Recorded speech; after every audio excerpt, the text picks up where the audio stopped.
My 23 male parents, 43 male and 45 female, divorced when I was 8. I stayed with my dad full time and visited my mom 2 weekends a month. My dad stayed single for all my childhood and adolescence. I met Josh, 34 male, 1.5 years ago because he was my boss at the company I started working half-time for while finishing college, same field. Josh and I started getting along so well and hanging out. I even met his wife, Mary, 30, a couple of times. Well, for my 22nd birthday, I decided to throw a party and invite Josh and Mary to come. My dad was there too, of course, and I introduced them to him. They shook hands, shared some info, and that was it. That was their whole interaction during my birthday party. Like 2 weeks later, Josh came to me saying that my dad was amazing and a fun dude, and then let me know that he and his wife, had some beers with him. From that point, they became best friends. My dad would constantly go to their house on weekends to have some grill or whatever. They also invited me, but I never went. 3 months ago, Josh told me that my dad was an idiot and a homewrecker who seduced his wife to cheat on him and got her pregnant. I called my dad to know what was going on, and he told me that Mary left Josh to be with my dad because they had an affair and she was pregnant, and also told me that they loved each other. I found out that they'd been having an affair for a year, almost immediately after they met for the first time. They planned to get married after the twin babies, boy and girl, are born and Mary's divorce is finalized. Not going to lie, I feel guilty because if I hadn't invited Mary and Josh, they would have never met my dad and this wouldn't have happened. But I can't look at my dad the same way I did. He went after a married woman who had a tween son. I know he's a great dad to me and I love him very much, and I know he'll be a great stepdad and dad to these new children, but I just can't look at him the same way I did. So I still talk to him, but I try to keep my distance as much as possible. He invited me to their baby shower, but I said I couldn't go because I didn't feel comfortable. He asked me why, so I said, "Dad, to be honest, I can't look at you the same way. You went after a married woman with a child. You got her pregnant, and now want to act as if nothing has happened." He told me this doesn't affect me in any way, and that his love life shouldn't be my problem, but I had to quit the job since Josh had become insufferable. My mom and friends say that I should support my dad because I don't know what Josh's and Mary's relationship was like, which is true, I don't, but I can't help but feel guilty and sorry for Josh. Not the idiot. He slept with your boss's wife, and you quit your job because your boss blamed you. He can't pull the "it's none of your business" card when he aimed his adultery at your career, the audacity. I hate to break it to you, but great dads don't sleep with the spouse of their child's boss. Great dads don't intentionally nuke a young boy's family. Great dads don't try to rug sweep their own atrocious behavior. Unfortunately, he has not been a great dad as of late. Boy, your mom and her friends are wrong. It doesn't matter what Josh and Mary's marriage was like. What matters is that your dad slept with a married woman, got her pregnant, caused a family to crumble, and screwed you out of a job. It probably would have happened with someone else. Their marriage was not that solid if she was so quickly able to cheat. No one can steal someone else's spouse. A spouse is a person, not an object. They have free will. They're the ones cheating. This Mary is wholly responsible for her own situation. She could have said no at any time. Of course she chose to cheat. But Opie's father played the best friend card with Opie's boss to get closer to his wife. It is a far more idiotic move, seducing a married woman when you know her husband. Especially when the husband is your son's boss and he's the one who introduced you. I understand why Opie has lost respect for his father. If I were in your shoes, I would never have anything to do with my dad again. That is an awkward position to put you in. And it's not fair to you that he used your birthday party to pick up on another man's wife. I, female 32, have a friend who we'll call Ellie, female 32. I've known Ellie since we were around 7. Our mothers are good friends.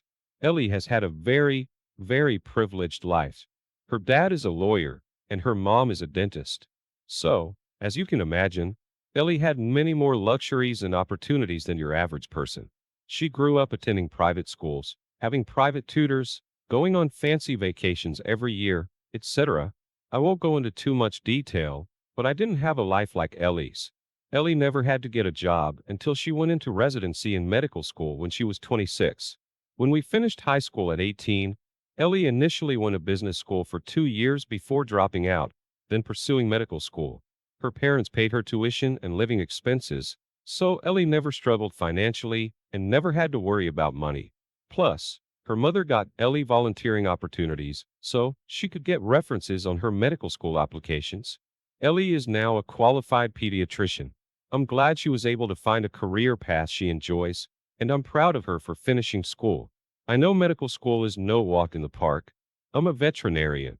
A few weeks ago, we went to a town event, and we bumped into some of my old friends from high school. We chatted for a few minutes, and one of them proudly mentioned she had finished nursing school. When we went to my house afterward, Ellie made a very rude comment about my old friend, saying I bet she was just too dumb to go to medical school, and went on about how great she is. I told Ellie that what she said was rude and uncalled for. Ellie said it was the truth. I snapped and told Ellie, you only became a doctor by getting handouts. You don't get to make comments about other people. Ellie started yelling at me and telling her that I was a jerk for undermining her hard work, and that she still had to work for where she was now. I told her that I knew she still had to work hard, but most people don't have parents who can pay all their tuition and living expenses, and she had it easier. Ellie called me a jerk again and said that I was ignorant and that she still had to work hard. Not the idiot. Many people aren't intelligent enough for medical school, but can only dream of becoming doctors due to classes barriers in place. Many medical schools have rules against students having jobs during their studies. Ellie sounds naive and sheltered. Her comment was insulting and unnecessary. Nurses are essential for medical establishments to function. Ellie's looking down on a profession that medical facilities need to work. She makes doctors look bad. Unfortunately, when it comes to higher education, intelligence and hard work frequently aren't enough. So, her comment isn't even true. Ellie had to work hard at medical school. Ellie did not have to work hard in life. Ain't when people don't acknowledge their privilege. Her comment was very nasty and uncalled for. So, good on you for calling her out. I keep getting into an argument with my wife, and it keeps getting worse. We are due to have our first child, our first together. She has 3 older children that live with us later this month. I bought tickets for a concert approximately 3 weeks after her delivery date, if we make it that far. And she keeps accusing me of not caring for wanting to go to it, saying she can't believe I care more about a concert than our daughter. And how could I want to leave her? I told her that one night out shouldn't be that big of a deal. I'm already using 6 weeks of paid time off I've accumulated at my job to be there when the baby's born, to be around full time. And one night away for a few hours shouldn't be that big of a deal. To be fair, there are also a few football games my family has season tickets to that I said I'd still like to go to, but not all of them. But getting away for a while would probably be good to refocus with the stress of a new baby. In that same vein, I've kept telling her that I can take care of the baby, so she can get out from time to time if it's an hour or an afternoon.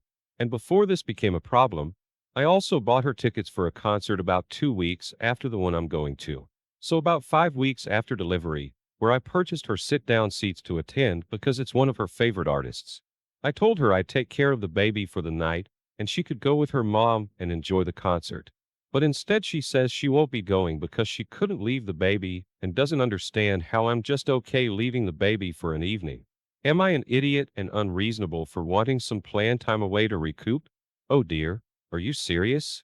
You are the idiot because your plan for each of you to go to concerts right after your baby is due is dangerous, not just ignorant. You do know that your newborn can't be vaccinated, right? So for the first 2 months, your newborn baby is especially vulnerable.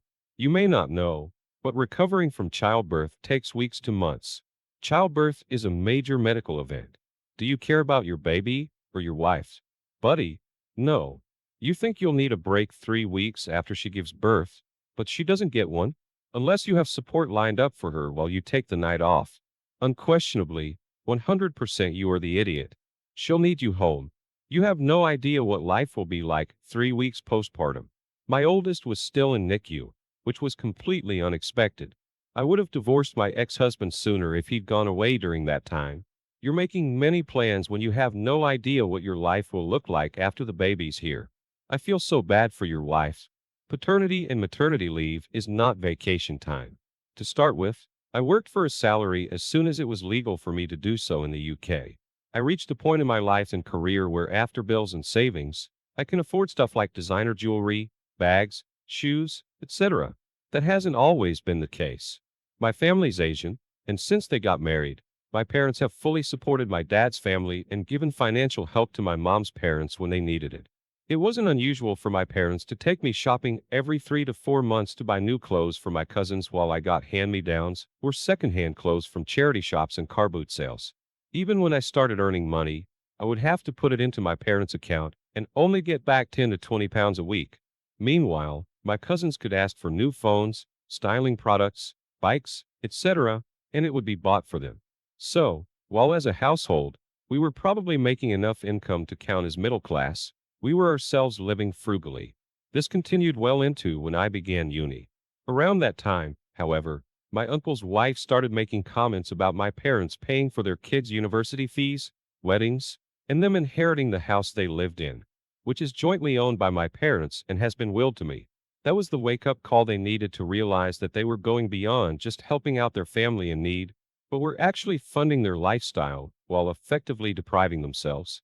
After I paid off my student loans and had enough saved for a deposit on a property, I realized I had enough to treat myself, so I started to buy some of the mentioned designer goods. I guess my cousins saw stuff on my IG and started messaging me, along with their mother, to harass me, saying that they had been forced to get jobs while I'm just splashing my cash on things I don't need. I can indeed send them money, but I want to have nice things for myself for once. Does that make me the idiot? Not the idiot. You might want to pass all these messages to your parents, with the caption, "Now they want me to send them all my money too." They are parasites. Tell your cousin you also had to get a job to afford the things you bought. If they want designer crap, they can earn it just like you did. Cut off these leeches. They will not stop drinking your blood on their own. Get your tiny violin and play them the saddest song you know. OP, this is survivor's guilt. You are absolutely not responsible for what money they have available to them. You've done well for yourself through hard work and prudent savings. It would be best if you work through any guilt you might have. Enjoy the life you've made for yourself, and you deserve it, not the moochers.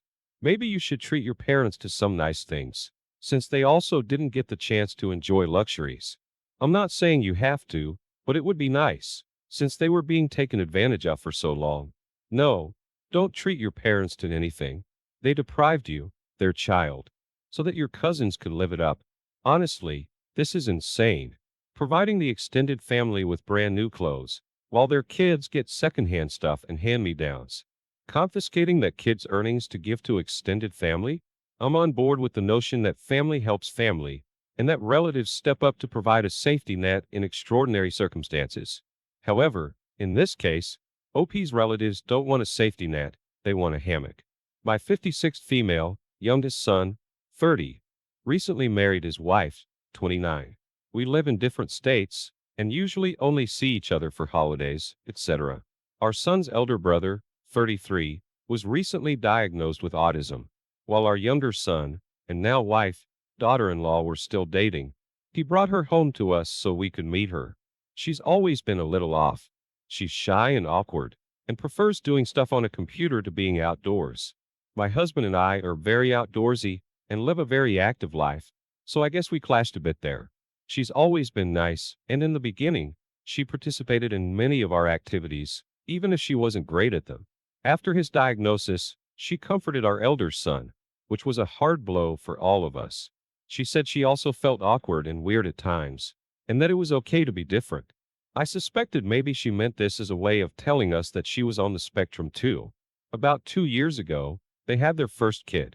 They had some issues conceiving and lost a baby before having their daughter. She's a great kid, and we love her so much. However, since their daughter was born, my daughter-in-laws become even more awkward around us. We invited them over to celebrate the 4th of July. Daughter-in-law was tired and didn't participate in any outdoor activities, but instead insisted on working on the computer, while our son was the one playing with his daughter outdoors. I asked her what was she doing in front of the screen all the time, and she told me she was just catching up on work. This just seemed off to me, because why wouldn't she want to play outside with her husband and kid? So, my husband and I spoke privately about our worries that she's not participating in her daughter's childhood, and leaving it all to her husband. We both agreed that we should talk to her about it.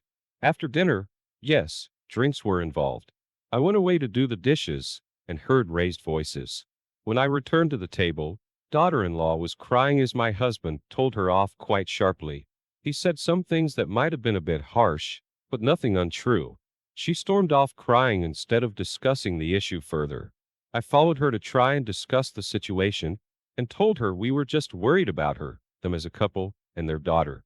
This was when I told her I thought she should seek help or counseling for autism, as I figured that was why she was struggling with motherhood. She was highly offended and told me that she was not autistic, but suffering from PPD. They packed their bags and left in a hurry. Later, we saw that she had unfriended my husband and me on Facebook and blocked us from messaging her. They haven't spoken a word to us since. Our son is apparently furious, according to his brother. We can't reach out to explain our side of things now that we're both blocked. Both of us meant well, and it came from a place of worry for our grandchild. Am I the idiot? Let me drop a bug in your ear. This woman finds you and your husband just about as obnoxious as the rest of us on this thread. She forces herself to attend family functions so her husband can see his parents, and you and your husband can spend time with your grandchild. That's why she gets on her computer and works, to spare herself the unpleasantness of spending time with you. I'll read between the lines.